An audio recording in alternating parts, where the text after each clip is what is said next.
In this lesson, we are introducing the lunge.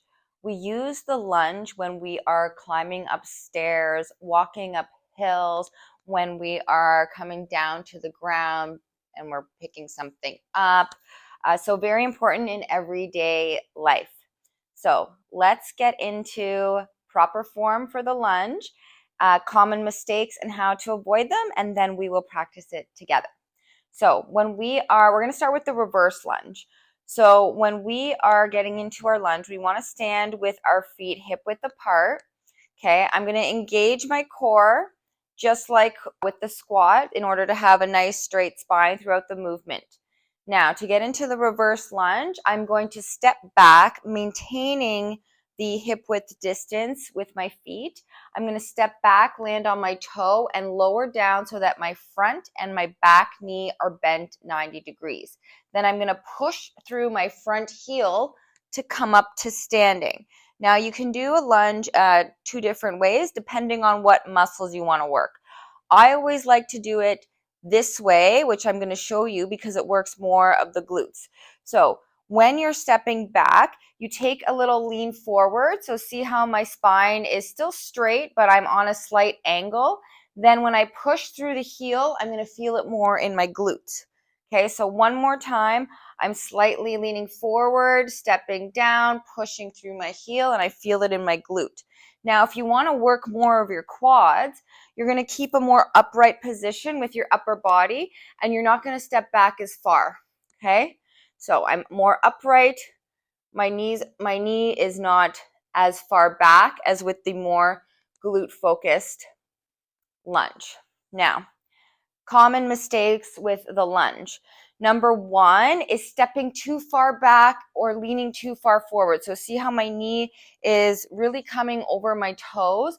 This puts a lot of pressure on the knee and you'll feel a stretch here as well. That's not what we want. Okay, so we really want to make sure that when we're stepping back, we have those two 90-degree bends in our front and our back knees.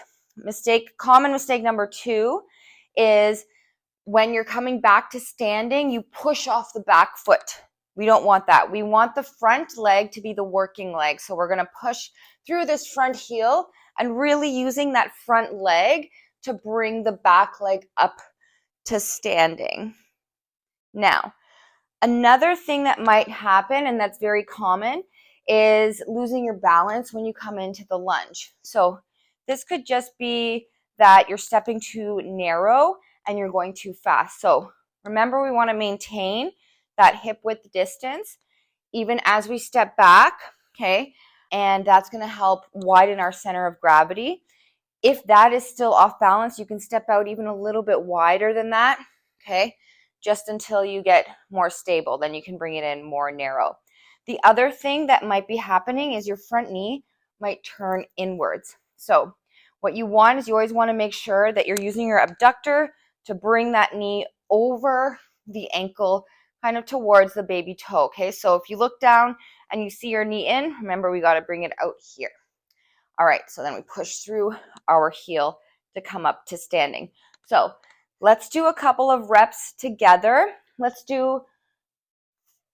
say 3 on one side and then 3 on the other. I'm going to do it from the side to show you, okay? So we're starting with our feet hip width apart. Now I'm going to step back, landing on the toe, slight lean forward, lower down 90 degrees in the front and the back, making sure that my knee is not turning in, okay? Pushing through that front heel to come up to standing. Good, that's 1. Let's go for 2. Good. 3. Good. Okay, let's do the same thing on the other side.